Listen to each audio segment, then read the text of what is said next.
ይላችሁ ያልተገደበ ፍላጎት ምሽጉ ውስጥ ከገባ የቤት ስራ ነው። የቤት ስራ ፈጥናችሁ ውጡና ያዙት አለ። በ3 ቀን ውስጥ የ3 ቀን እድል ከሌለን ሙሉ በሙሉ የሁል ጊዜ የቤት ስራችን ይሆናል። የሁል ጊዜ የቤት ስራችን ነው የሚሆነው። የሁል ጊዜ ጥያቄያችን ነው የሚሆነው አለ። ኢዮአብና የጦር ጀነራሎቹ አቢሳ ወጥተው 3 ቀን ሳይሞላ ያዙት ይላል። ዛሬም እኛ ውስጥ በእውነት የጌታ መንፈስ የያዘው አረ ልቀቅና እስኪ አሜን በለኝስ። አንድ አማኝ እስኪ ጮህ አሜን ይበለኝስ። ይሄንን ምናምንቴ ብቻ መሰላችሁ እንደ የያዘው ያልተገደበ ፍላጎት። ይሄ ምናምንቴ ብቻ አይደለም ያዘው፣ ዳዊትንም ይዞታል። ይሄ ነገር ታች ያለውን ብቻ አይደለም ይዘው፣ ስፒሪቹዋል ሰዎችንም ይይዛል። ዳዊት ናታን ወደ ቤቱ መጣ። አታስታውሱም? ናታን ወደ ቤቱ መጣ። ስለተደረገው ነገር በምሳሌ አስረዳው። ዳዊት ተቆጣ። ይህን ያደረገ እንደዚህ ይሁንበት አለ። ይሄ መንፈስ የያዘው ይሄንን ሁሉ ነገር አምላክ ሰጥቶት ይሄንን እግዚአብሔር ካልሰጠ በስተቀር አይሆንም። እንዴት አድርገህ ነው ከሳኦል ልጅ የምትወስደው? ከአንበሳ ይልቅ ፈጣን ነው። ከንስር ይልቅ ከአንበሳ ይልቅ ብርቱ ናቸው። ከንስር ይልቅ ፈጣኖች ናቸው። እግዚአብሔር ግን አለው በእስራኤል ላይ ንጉሥ እንድትሆን አኖይንትድ አድርጌሃለሁ አለው። ይሄ ነገር አንተ ፈልግ አይደለም እኔ ፈልጌ ነው አለው። ከሳኦል ልጅ ደግሞ አዳንኩ አለው። ከዛ ምን እንዳለው ታውቃላችሁ? እኔ ናከኝ ነው ያለው። እናንተ ድርጊቱን ከእግዚአብሔር ጋር ነው የተሰፋው ማለት እኔ ሳላጎልብህ አለው። እኔ አንተን ላሳይ በአንተ ልታይ ፈልጌ እንዴት አንተ እኔን ትንቃለህ አለው። ጉዳዩን የአንድን የምስኪን ሰው ሚስት መንጠቅ ብቻ አይደለም። ይሄ ጉዳይ ከአንድ ሰው ጋር የሚገናኝ ብቻ አይደለም። እኔን ራሱ ነው የናከኝ አለው። ንቀት እኔም ላይ ነው አለው። የሥጋ ምኞት ገደብ የሌለው ፍላጎት መንፈስ ይይዛቸዋል።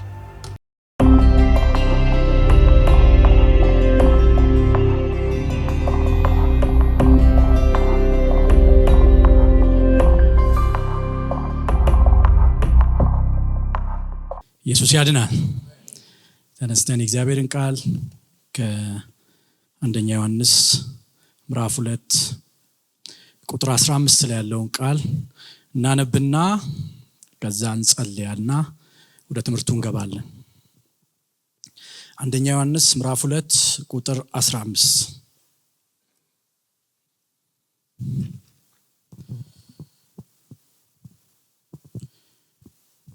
እንዲህ ይላል። በኢየሱስ ስም አነበዋለሁ። ዓለምን ወይም በዓለም ያለውን አትውደዱ። በዓለም ያለው ሁሉ እርሱ የሥጋ ምኞት፣ የዓይን አምሮት፣ ስለ ገንዘብ መመካት ከዓለም ስለሆነ እንጂ ከአባት ስላልሆነ ማንም ዓለምን ቢወድ የአባት ፍቅር በእርሱ ውስጥ የለም።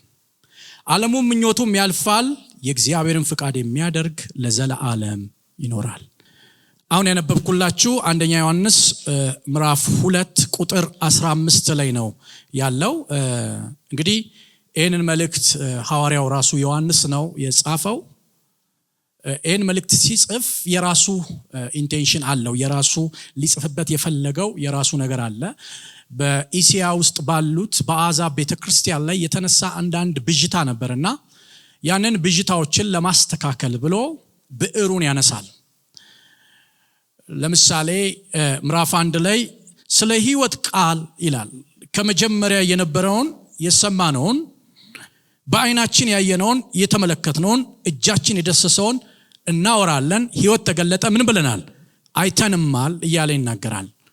ምክንያቱም በአሕዛብ ቤተክርስቲያን ውስጥ ኢሲያ ውስጥ ባሉት ቤተክርስቲያን ውስጥ የተነሳ የክርስቶስን አስተምሮት የሚጋጭ ሌላ ትምህርቶች፣ ሌላ ፍልስፍና ከሰማይ ያልሆነ ከምድር የሆነ ከስጋ የሆነ ከአጋንንት የሆኑ ትምህርቶች በኢሲያ ውስጥ ገብተው ነበረ። የኖስቲዝም ትምህርቶች ገብተው ነበርና ያ ትምህርት ደግሞ ቤተክርስቲያኑን የኢሲያን ቤተክርስቲያን አጥለቅልቆት ነበረ።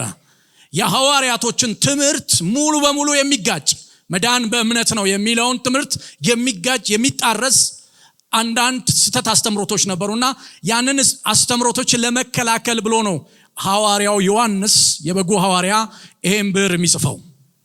ከአስተምሮቶቹ መካከል መዳን በእምነት ነው የምንለውን እነሱ መዳን በእምነት ሳይሆን መዳን በእውቀት ነው የሚል አስተሳሰብ አላቸው። ይሄኛው ወርልድ ይሄኛው ዓለም በሙሉ ቁሳዊ ዓለም ርኩስ ነው።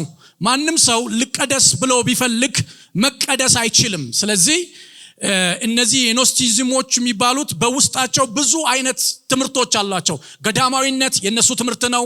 የተለያዩ ትምህርቶች አሉ። ይሄኛው ወርልድ ደግሞ የወደቀ ዓለም ስለሆነ መለኮት እውነተኛው መለኮት ወደዚህ ዓለም መግባት አይችልም፣ ሃይ ኮፒው ነው የሚል ደግሞ ሚነጣጥሉም ደግሞ አሉ እና በውስጣቸው ብዙ ትምህርቶች አሉ። እኔ ዛሬ የማስተምረው ኃጢአተኛውን ዓለም ነው ማሳያችሁ። ምንድነው ዮሐንስ እዚህ ጋር ሊጽፍ ፈለገው?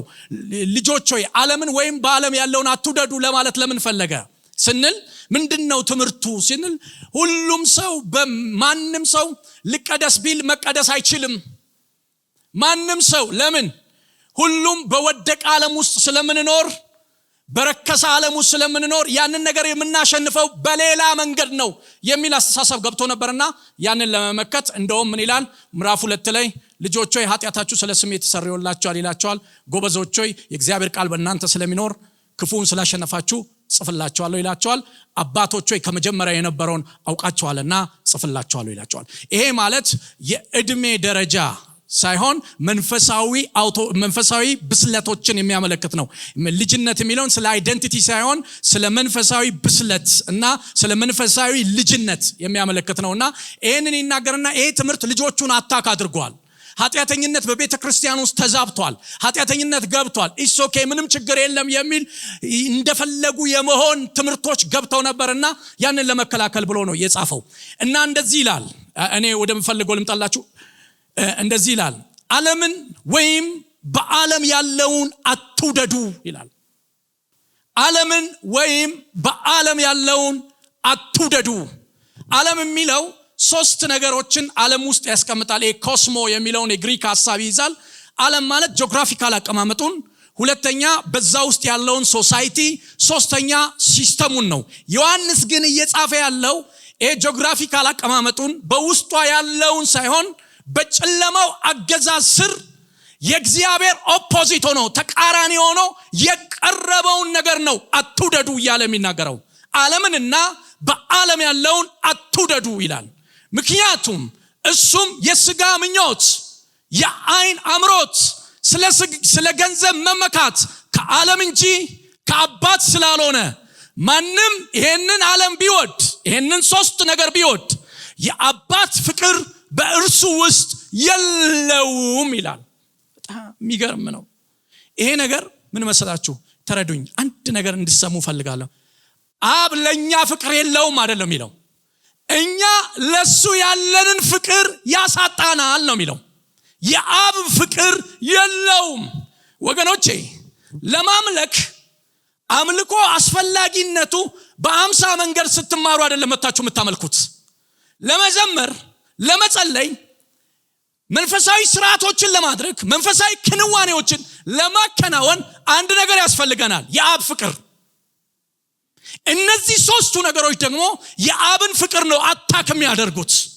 ለአብ የሚሰጠው ልብ ቦታ ይይዙታል። ዛሬ ያዡ ይያዛል። አንድ አማኝ እስኪ ጮህ አሜን ይበለኝስ። የአብን ፍቅር ነው ከኛ ውስጥ የሚመቱት። የ84 ዓመቷን ሐናን ታስታውሳላችሁ? በድንግልናዋ ማንን አገባች? ባሏን አገባች። 7 ዓመት ከባሏ ጋር ኖረች።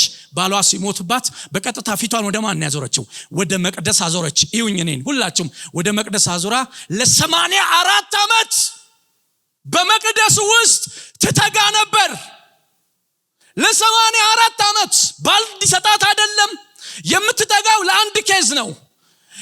በሕግና በነቢያት የተመሰከረለት የናዝሬቱ ኢየሱስን ያንን መሲህ ለማግኘት፣ ያንን መሲህ ለማወቅ፣ ያንን መሲህ ለማየት ከእግዚአብሔር ፕሮግራም ጋር ለመተላለፍ ለ84 ዓመት ከመቅደስ አትለይም። እናንተ የሁል ጊዜ ህይወት አላት። ይሄንን የሁል ጊዜ ህይወት የሰጣት ተገዳ አይደለም፣ ለእግዚአብሔር ያላት ፍቅር ነው። እኔ ዛሬ ባርካቸዋለሁ። የሁል ጊዜ ህይወት፣ የሁል ጊዜ ህይወት፣ የሁል ጊዜ ህይወት።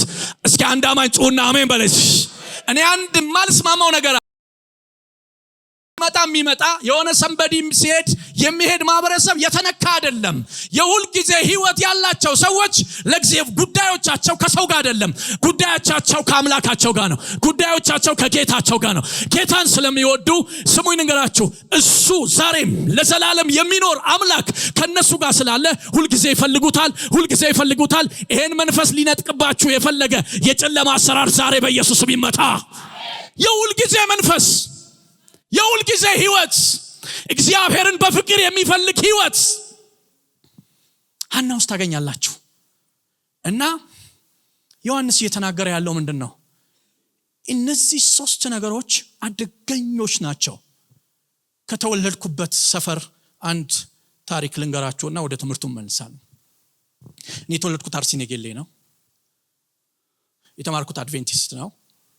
እዛስ በአመት 2 ጊዜ ላንገኖ መዝናናት እንሄዳለን። በአመት 2 ጊዜ ላንገኖ እንሄዳለን። የተለያዩ ቦታዎች እንሄዳለን። ግን ስንሄድ ላንገኖ ስንዝናና ላንገኖ መዝናኛ ብቻ አይደለም። ላንገኖ ውስጥ ጽሑፍ አለ አንዳንድ ቦታ ላይ ይህ አካባቢ አደገኛ ነውና ወደዚህ አካባቢ ማንም ሰው እንዳይመጣ የሚል መዝናኛ ብቻ ሳይሆን አደገኛም አካባቢ አለ፣ ጽሑፍ አለ። እና ያንን ጽሑፍ የሚያነብ ሰው ጽሑፉን ብቻ አይደለም በአማርኛ፣ በእንግሊዘኛ፣ በኦሮምኛ በሚችሉት ቋንቋ ሁሉ ተጽፏል በአራቱ አቅጣጫ ማንም ሰው ወደዛ እንዳይገባ። ያ ብቻ ሳይሆን እዛ አካባቢ የሚቆም አለ ተከፍሎት አትምጡ ወደዛ የሚል አትምጡም የሚል እና ከመካከላችን አንዱ እችላለሁ አለ። የተከለከለበት ቦታ ላይ እችላለሁ አለና ሄደ። እያየነው ሄደ። ለምን? የተወሰነ ኪሎ ሜትር ሲሄድ አይተነዋል። ተመለሰ። በጣም ጽሑፉ ያለበት ቅርብ ከውሃው ቅርብ አካባቢ ነው እና አልፎ ቦርደሩን ሄደ። አልፎ ሲሄድ አንድ ድምጽ ሰማን። ጎተተኝ የሚል ድምጽ። ማን ወንድ ይግባ? ሊዝናና የሄደው ልጅ፣ ኢንጆይ ሊያደርግ የሄደው ልጅ ከ4 ቀን ፍለጋ በኋላ 4ኛው ቀን ውሃው ተፋው። ለምን እንደሞተ ታውቃላችሁ? ትእዛዝ ስላልጠበቀ ነው። ኮማንድ ስላልጠበቀ ነው። ይሄ የዮሐንስ መልእክት ኮማንድ ነው። የአብን ፍቅር ፈጽሞ ያጠፋባቸዋል ነው የሚለው። ምን? እነዚህ 3 ነገሮች በህይወታችን፣ እነዚህ 3 ነገሮችን ከህይወታችን ማጥፋት ፈጥነን ሮጠን ካልያዝ ነው በቀር አደገኛ ነው። ምን? አንደኛ የሥጋ ምኞት የግሪኩ ቃል ገደብ የሌለሽ ፍላጎት፣ ስለ ፍትወት ብቻ አይደለም። የሥጋ ምኞት ገደብ የሌለሽ ፍላጎት፣ ያልተገደበ ፍላጎት።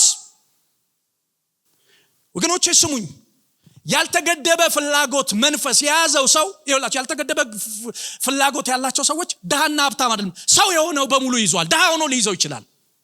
ምንም ሳይኖረው ሊይዘው ይችላል። በአጭር አማርኛ ይሄ ያልተገደበ ፍላጎት የያዘው ሰው ምን አይነት ሰው መሰላችሁ? ፍሬን የበጠሰ መኪና ነው።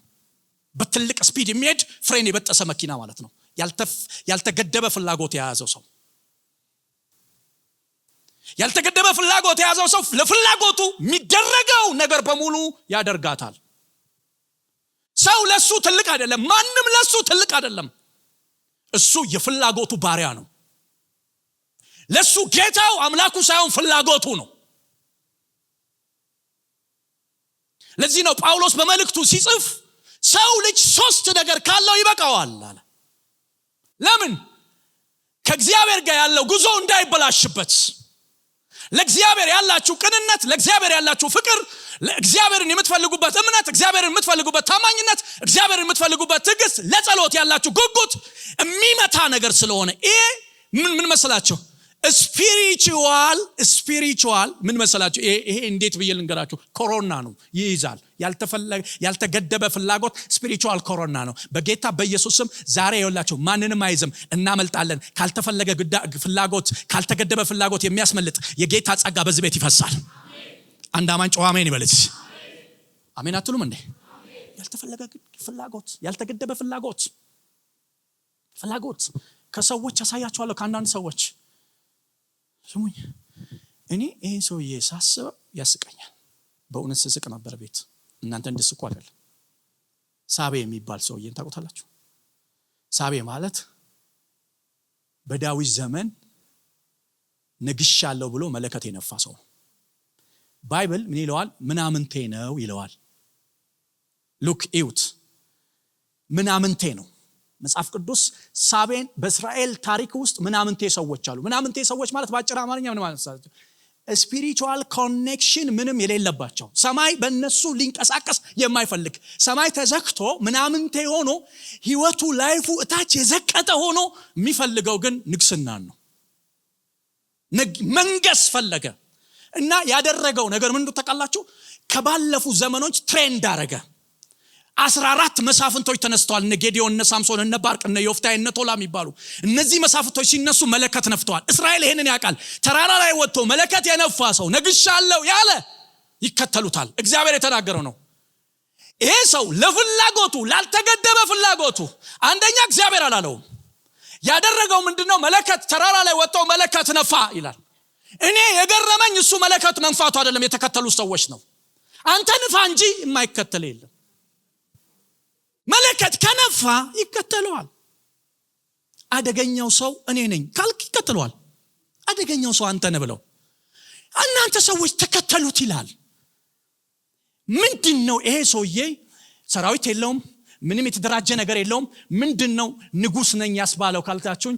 ያልተገደበ ፍላጎት።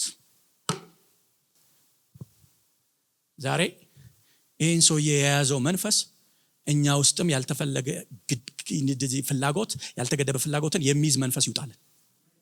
ምን እንዳደረገ ታውቃላችሁ? ዳዊት የጦር ጀነራሎቹን የጠራው በጣም ትኩረት ነው የሰጠው። በጉዳዩ በጣም ትኩረት የሰጠው ይሄ ምንም ለመሳቸው። ለምሳሌ አቢሴሎም እስራኤልን በሙሉ ሰርቋል። አቢሴሎምን አልፈራውም። ዳዊት የጦር ጀነራሎቹን ኢዮአብና አቢሳን ጠራ። ከአቢሴሎም ይልቅ የሚጎዳን ይሄ ነው አሉ። ለምን? ነገሮች ከፍላጎት ነው የተጀመሩት፣ ከውስጥ ነው የተጀመሩት። ሰውየው ምናምንቴ መሆኑን እንዳታስቧል። ያንን ነገር እስከሚያደርግ ድረስ ማንንም አይምርም። ስለዚህ አለ የሚከተሉ ስላሉ በ3 ቀን ውስጥ ወጣችሁ ካልያዛችሁት ምሽግ ውስጥ ይደበቃል፣ የዘላለም የቤት ስራ ይሆናል አለ። ይኸውላችሁ ያልተገደበ ፍላጎት ምሽግ ውስጥ ከገባ የቤት ስራ ነው፣ የቤት ስራ ነው የሚሆነው። የቤት ስራ ፈጥናችሁ ውጡና ያዙት አለ። በ3 ቀን ውስጥ የ3 ቀን እድል ከሌለን ሙሉ በሙሉ የሁል ጊዜ የቤት ስራችን ይሆናል። የሁል ጊዜ የቤት ስራችን ነው የሚሆነው። የሁል ጊዜ ጥያቄያችን ነው የሚሆነው አለ። ኢዮአብና የጦር ጀነራሎቹ አቢሳ ወጥተው 3 ቀን ሳይሞላ ያዙት ይላል። ዛሬም እኛ ውስጥ በእውነት የጌታ መንፈስ የያዘው አረ ልቀቅና እስኪ አሜን በለኝስ። አንድ አማኝ እስኪ ጮህ አሜን ይበለኝስ። ይሄንን ምናምንቴ ብቻ መሰላችሁ እንደ የያዘው ያልተገደበ ፍላጎት? ይሄን ምናምንቴ ብቻ አይደለም የያዘው፣ ዳዊትንም ይዞታል።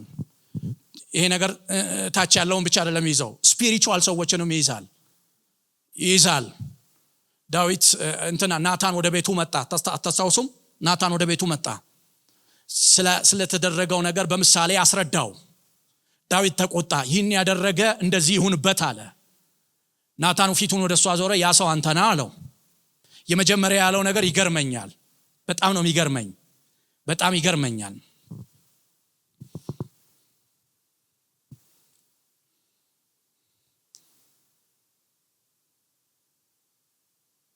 እንደዚህ ይለዋል፣ የእስራኤል አምላክ እግዚአብሔር የሚልህ ይህ ነው ይለዋል።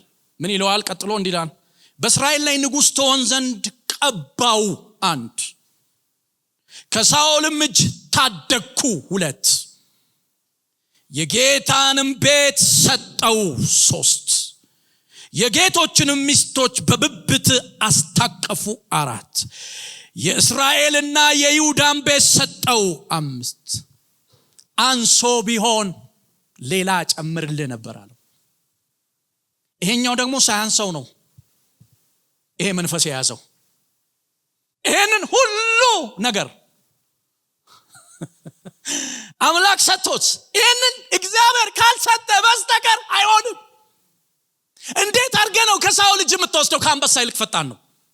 ከንስር ይልቅ ከአንበሳ ይልቅ ብርቱ ናቸው፣ ከንስር ይልቅ ፈጣኖች ናቸው። እግዚአብሔር ግን አለው በእስራኤል ላይ ንጉስ እንድትሆን አኖይንትድ አድርጌያለሁ አለው። ይሄ ነገር አንተ ፈልግ አይደለም እኔ ፈልጌ ነው አለው። ከሳኦል እጅ ደግሞ አዳንኩ አለው። ፕሮቫይድ አድርጌያለሁ፣ አዳኝነቴ አልጎደለብህም አለው። ከዛ ምን እንዳለው ታውቃላችሁ? እኔ ናከኝ ነው ያለው። እናንተ ድርጊቱን ከእግዚአብሔር ጋር የተሰፋው ማለት እኔ ሳላጎልብህ አለው። እኔ አንተን ላሳይ በአንተ ልታይ ፈልጌ እንዴት አንተ እኔን ትንቃለህ አለው። ጉዳዩን የአንድን የምስኪን ሰው ሚስት መንጠቅ ብቻ አይደለም። ይሄ ጉዳይ ከአንድ ሰው ጋር የሚገናኝ ብቻ አይደለም። እኔን ራሱ ነው የናከኝ አለው። ንቀት እኔም ላይ ነው አለው።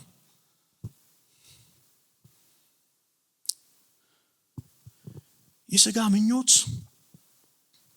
ገደብ የሌለው ፍላጎት መንፈስ ይይዛችኋል። ይሄ ነገር ውስጣችሁ አለ ማለት የእናንተ ያልሆነውን የእናንተ ለማድረግ እንድትነሱ ያደርጋችኋል። ይሰማችሁ ነው? ከኖርማልነቱ ይዘላል፣ ከተፈጥሮ ይዘላል። እግዚአብሔር ለሰው አንድ ነገር እንድንፈልግበት ካለው ኒድ ይዘላል። ይሄ ነገር ምን ይሆናል መጨረሻ ላይ ምንድነው? እነዚህ ሶስት ነገሮች ኮንሲኩዌንሳቸው ምንድነው? የአባትን ፍቅር ከውስጣችን ያጠፋል። ለአብ እንዳንታዘዝ ያደርገናል። ከሱ ጋር እንዳንራመድ ያደርገናል። ጸሎት ዋጋ ያጣል። ቸርች መምጣት ዋጋ ያጣል። እግዚአብሔርን መፍራት ዋጋ ያጣል። ለምን? ፍላጎቶቻችን ነው ጌታችን። ይሄ የዚህ ዓለም መንፈስ ነው። ብዙ ክርስቲያኖች በጣም ብዙዎቻችን በዚህ መንፈስ ተይዘናል። ዛሬ የሚሰብር እጅ፣ እጃችሁን አንሱ። የሚሰብር እጅ በጌታ በኢየሱስ ስም ይውጣ፣ በጌታ በኢየሱስ ስም ይውጣ።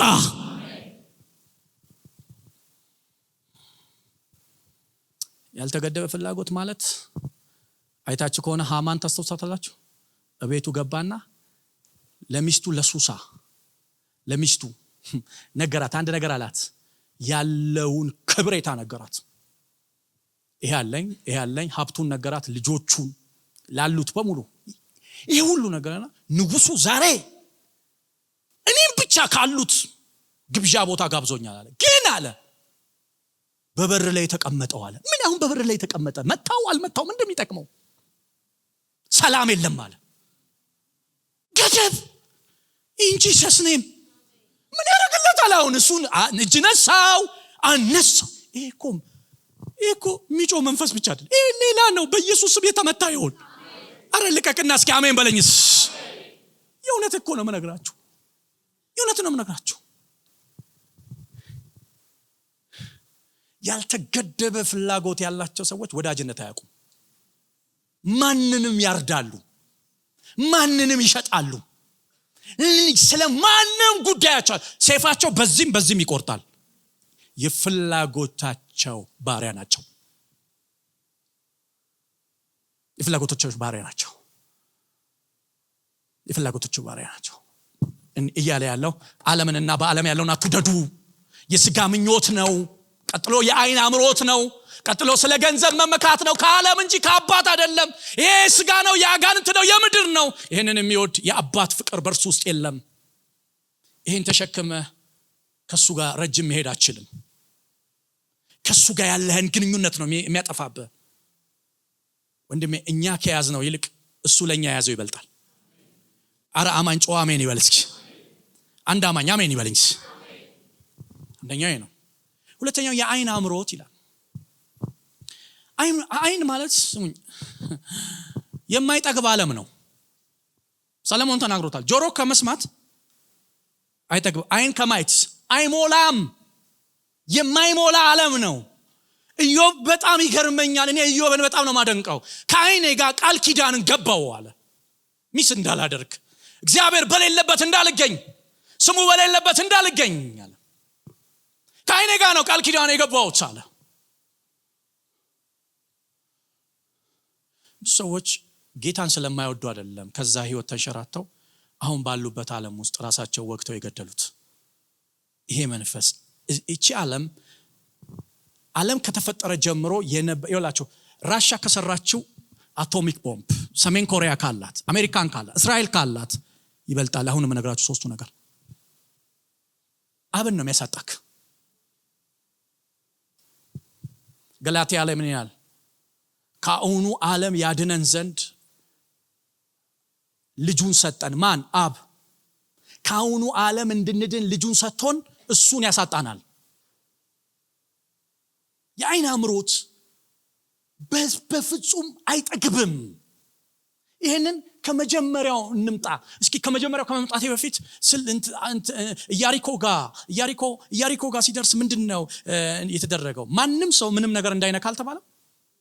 ከእስራኤል ልጆች የተነሳ ፈጽሞ ተዘግቶ ነበር ይላል ኢያሪኮ። ኢያሱ 7 አዞረ ምናምን ቀንደ መለከት ተነፋ። ግን ከመፍረሱ በፊት ትእዛዝ ሰጠ። አንድ ሰው ከኢያሪኮ አንድ ነገር እንዳትነኩ አለ። ፈረሰ። ወደ ውስጧ ነው የፈረሰው። እናንተ የዓይን አምሮት መለኮታዊ እጅ እየመጣ ትረሳዋል፣ ያስረሳል። ሰማያት ደመና እየተንቀሳቀሰ ትረሳዋል። ፈጽሞ ቦታ አትሰጠውም። 5 ሳንቲም ዋጋ አትሰጠውም።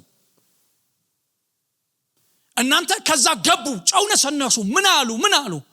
ግን አካን የሚባለው የሰናዖርን ካባ አያት፣ ከዛ ተመኛት፣ ወሰዳት። ለእስራኤል ያውሉ ሺህ መውደቅ ምክንያት ይሄ ሰው ነው። እና ኢያሱ ከተመቱ በኋላ በመቅደሱ ፊት ጮሆ እግዚአብሔር ሕርም አለ አለው። እየሮጠ ገባ። በየነገዱ ዕጣ ተጣጣሉ። በየነገዱ ዕጣ ሲጣጣል ይሁዳ ላይ ወደቀ። ይሁዳ ቤት ሲጣጣል አካን እንዲህ አለው፣ ለእግዚአብሔር ክብር ስጥ አለው። አታስጨንቀን አለው። አታስጨንቀን አካብ አለው። እንዲህ አለው፣ የሰናዖርን ካባ አየሁት አለ፣ ተመኘሁት። እይታ ምኞት የሚባለውን ዓለም ፈተው ወሰድኩት፣ ቀበርኩት አለ። የታረርከው እዚህ እየሮጠ ሄዶ ኢያሱ አወጣው። ከዛ ያንን ነገር ሲያቃጥል ድል ለእስራኤል ሆነ። ዛሬ እግዚአብሔር በመንፈስ ቅዱስ ኃይል ከውስጣችን ይሄንን አሰራር በእውነት ግብዛቱ ነው ያውጣልን። አረ ልቀቅና እስኪ አሜን በለኝስ። በእውነት ያውጣልን።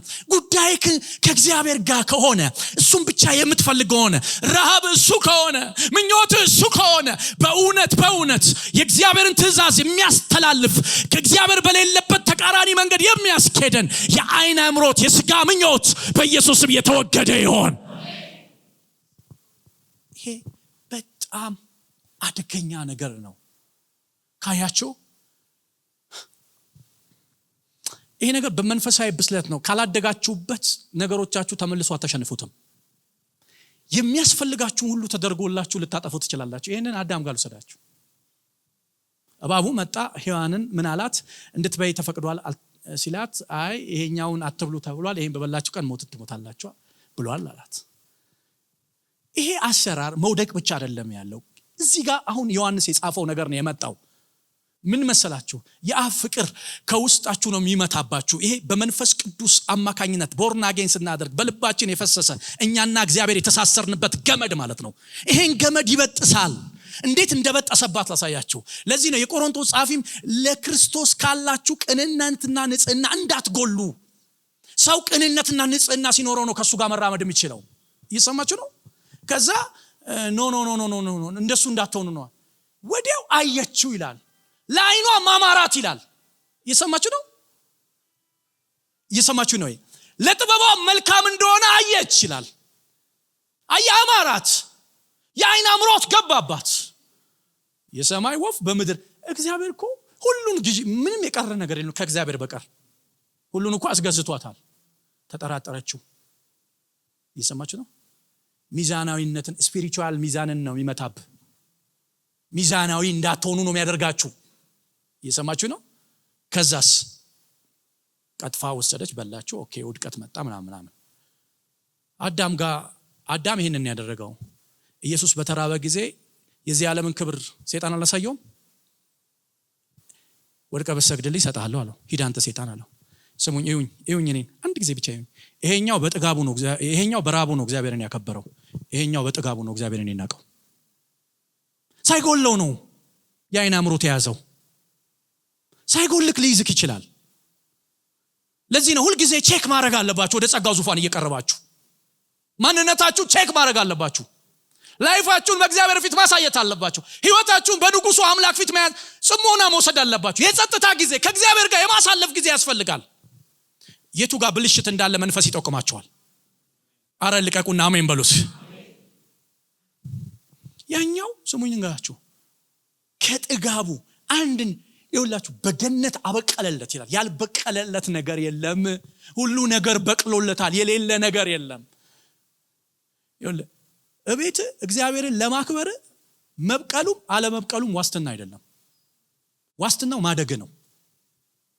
በቅሎልክ እግዚአብሔርን ልትበድል ትችላለህ። ሳይበቅልልህ ልታከብረው ትችላለህ። ይሰማችሁ ነው? እውነቴን እኮ ምላችሁ። እኔ ልባርካችሁ፣ ልጆቻችሁ፣ ዘራችሁ፣ ቤተሰቦቻችሁ፣ ዘር ማንዘራችሁ እግዚአብሔርን ያከበረ ዘር ተብሎ ሲጠራ ልባርካችሁ። እግዚአብሔርን በማክበር መንፈስ የተባረካችሁ ሆኖ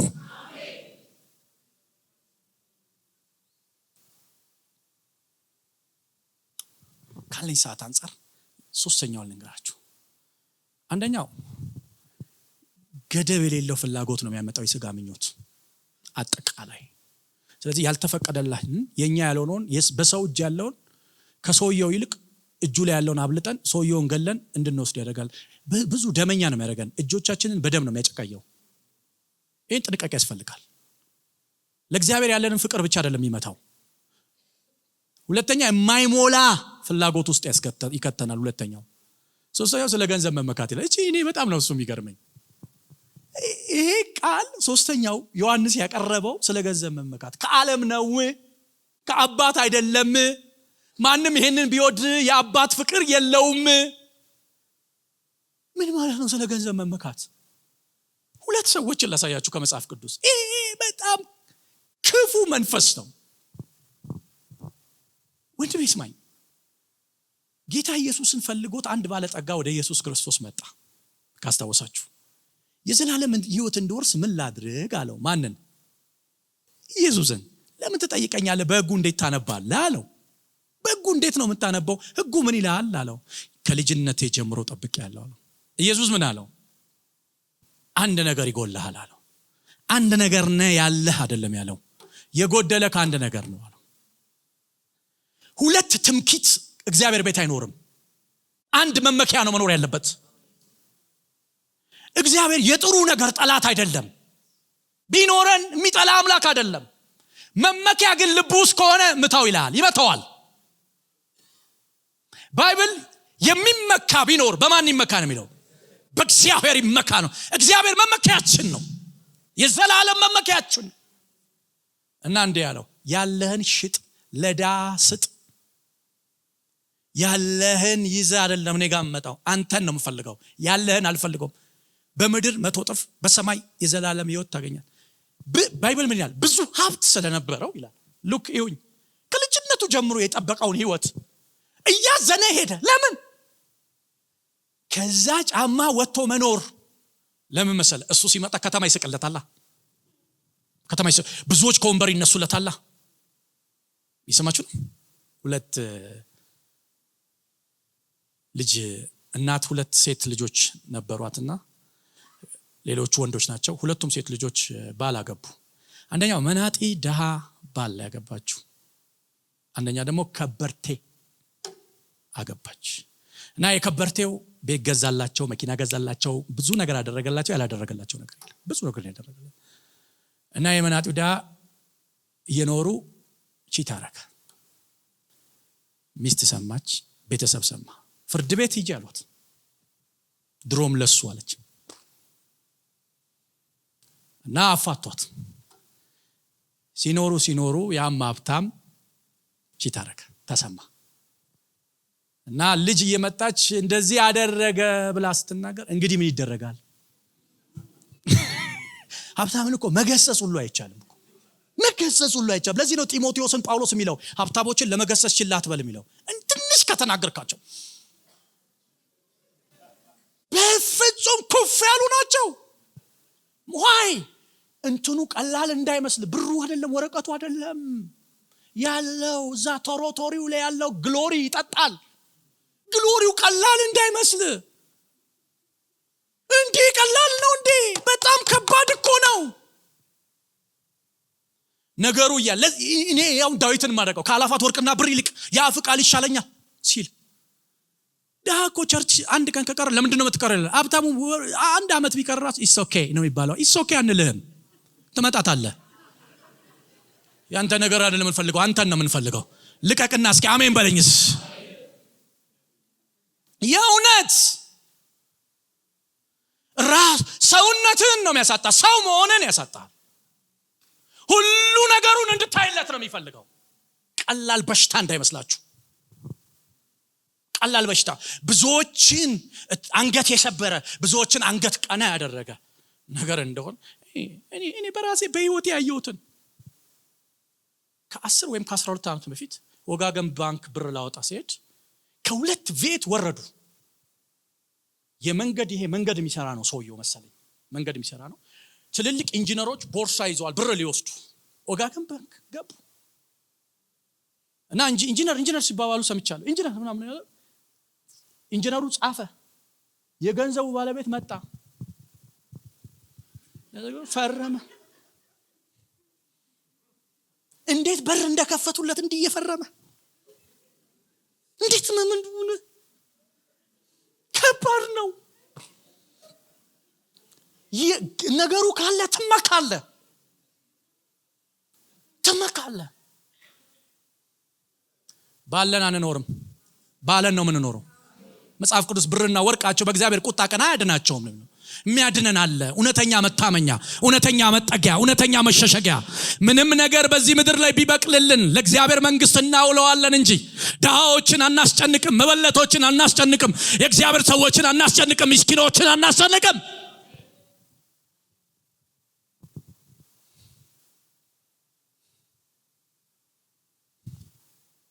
ያስ መጽሐፍ ቅዱስ ላይ አታስታውሱም? ሉቃስ 16 ላይ ያለው ሰውዬ ሉቃስ 16 እጅግ ዘሩን ዘራ አይደል?